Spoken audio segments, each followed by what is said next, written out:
Hello friends, good morning. Under the types of relay, I have explained so far overcurrent relay and directional overcurrent relays. Today I will explain differential relays. Now let us start with the definition. Definition is these are the relays which operate when phasor difference of two similar electrical quantities exceed certain predetermined value.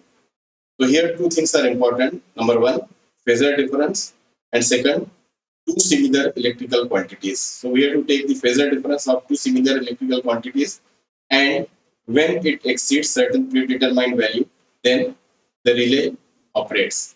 Normally we consider current as the operating quantity. Any relay, when connected in a particular circuit, acts as differential relay. Now here the meaning of this any relay is normally restricted to the overcurrent relay, and preferably it is instantaneous relay. Now let us see how it is connected. Connection.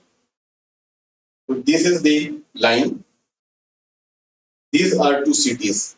Here I have shown CT secondaries. Therefore, the dot mark will represent the current leaving. So CT1 dot mark of CT2 of secondary represents the current leaving. So it is I1. CT2, this is also secondary. Dot mark will represent current leaving. So let us say it is CT2, so current is I2.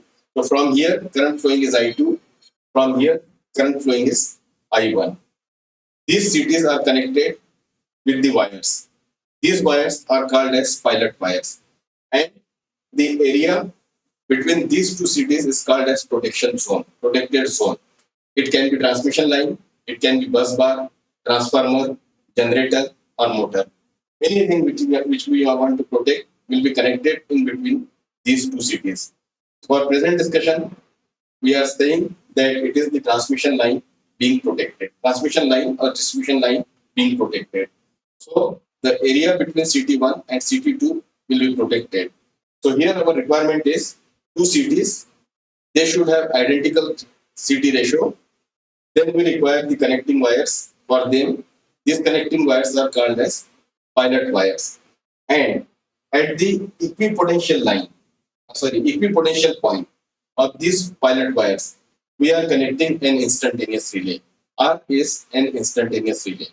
What we have done, we have decided the protection zone. We have selected two identical CTs, and CT secondary we are connected by means of pilot wires. And at the equipotential point, we have connected the instantaneous relay R.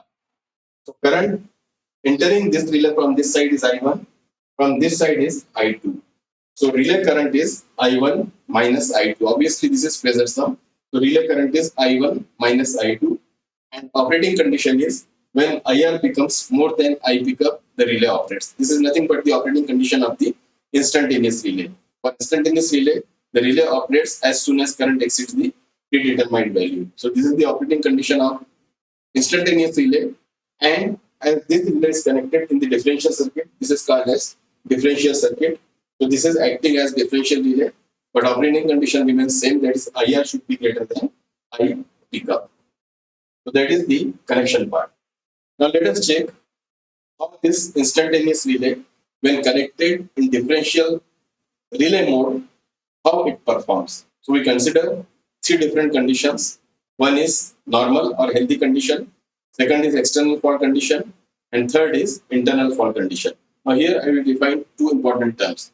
One is unit protection. Unit protection means when protection operates for a particular unit. So this differential protection is the unit protection because it operates for the faults taking place in between these two CTs on B. So this unit can be transmission line, transformer, generator, or bus bar or motor. So this is unit type of protection. And when we are saying unit type of protection, it is not able to provide the backup protection. That is the limitation. So this differential protection is a unit type of protection. Second term is through fault. Fault occurring outside the protected zone of unit protection are called as through fault. So any external fault, when we refer to the differential protection, then it is termed as through fault. So fault outside this protected zone, that is FP, will be called as through fault, and actually it is the external fault. And in between these two cities, we are saying it is internal fault. Now let us check the performance. First, healthy condition. Here, let us say load is connected. So what will happen?